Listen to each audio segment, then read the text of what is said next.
शब्दों में बड़ी जान होती है, इन्हीं से आरती अरदास और अजान होती है। ये है समंदर के वो मोती जिससे दुनिया में अच्छे आदमी की पहचान होती है। शब्दों में बड़ी जान होती है, इन्हीं से आरती अरदास और अजान होती है। यह है समंदर के वो मोती जिससे एक अच्छे आदमी की पहचान होती है।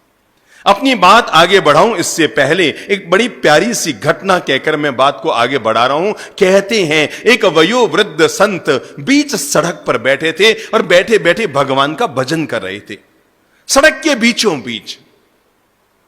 घटना थोड़ी पुरानी है। कहते हैं उस नगर के राजा की सवारी उधर से गुजर रही थी, और जब राजा की सवारी उधर से गुजर रही थी तो बिल्कुल आगे आगे जो सफाई कर्मी चल रहे थे, उन्होंने चिल्लाते हुए कहा, अबे ओए बाबा हट यहां से, राजा की सवारी आने वाली है, तू सड़क पर बैठा है, उठता है कि झाड़ू की टिकाए।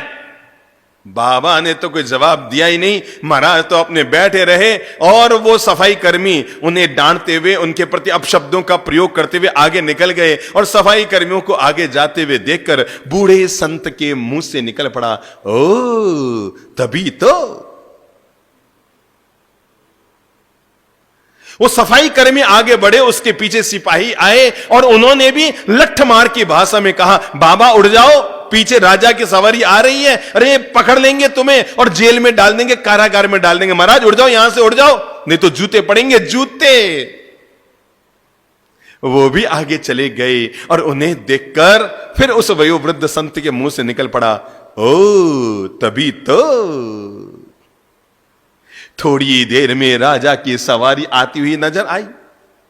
आगे आगे मंत्री चल रहा था व्यवस्था के लिए, तो उसने महाराज के पास आकर कहा, महाराज नमस्कार, मैं आपसे अनुरोध कर रहा हूं, पीछे राजा की सवारी आ रही है, आप थोड़ी सी तकलीफ करके सड़क के किनारे बैठ जाओ, और जब राजा की सवारी निकल जाए तो वापस सड़क पे आके बैठ जाना। अगर आपकी इच्छा है आपको बीच सड़क पे बैठना है, नो प्रॉब्लम, पर आप थोड़ी देर के लिए सड़क के किनारे बैठ जाओ, राजा की सवारी निकल जाए तो बीच में बैठ जाना, कहीं राजा नाराज हो गया तो मुश्किल हो जाएगा आपके।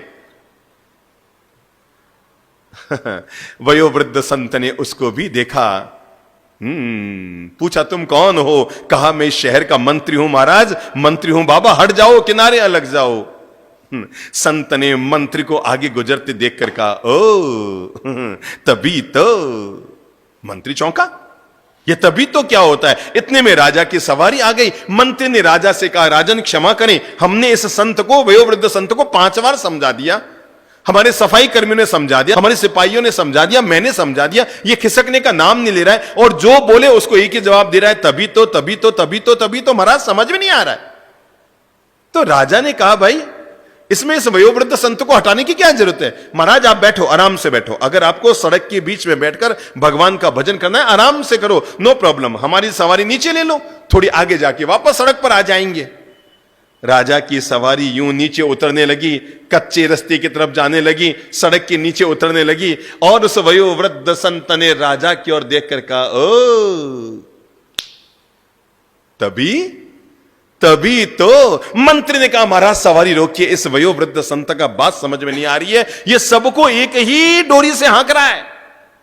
सिपाहियों को कहता है तभी तो, सफाई कर्मचारियों को कहता है तभी तो, मुझे कहा तभी तो, और आपने को कहा तभी तो, इसको पूछे से ही तभी तो का मतलब क्या है? राजा नीचे उतरे, उतर कर वयोवृद्ध संत को प्रणाम करके कहा, महाराज इसका राज क्या है? आपने मुझे भी तभी तो कहा, मेरे मंत्री को तभी तो कहा, मेरे सिपाहियों को तभी तो कहा, और मेरे सफाई कर्मचारियों को तभी तो कहा, तो इसका मतलब क्या है? संत ने कहा, मेरे भाई राजन, ये तभी तो नहीं, ये तो आदमी की पहचान है कि आदमी का मूल व्यक्तित्व क्या है।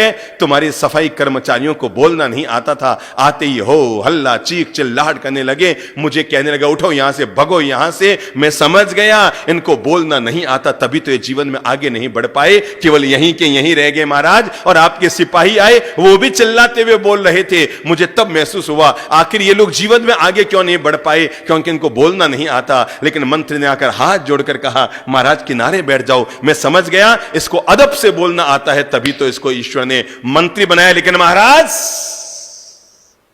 आपने आकर तो साबित कर दिया मेरे तबीतों को, क्योंकि आपने आकर जैसे ही कहा ना कि महाराज को क्यों उठाते हो, सवारी नीचे ले जाओ, तो मेरे मन में आया तभी तो भगवान ने इसको राजा बनाया है, क्योंकि उसको पता है दूसरों के साथ क्या व्यवहार किया जाता है। बात तो पूरी हो गई। लेकिन हम सभी के लिए जीवन की एक महान प्रेरणा इसमें छिपी हुई है, और वह है कि आदमी की जब भी पहचान होती है, न तो सुंदर चेहरे से पहचान होती है, न सुंदर आभूषणों से पहचान होती है, न सुंदर पहनावे से पहचान होती है। आदमी की जब भी पहचान होती है उसकी सुंदर जबान से होती है।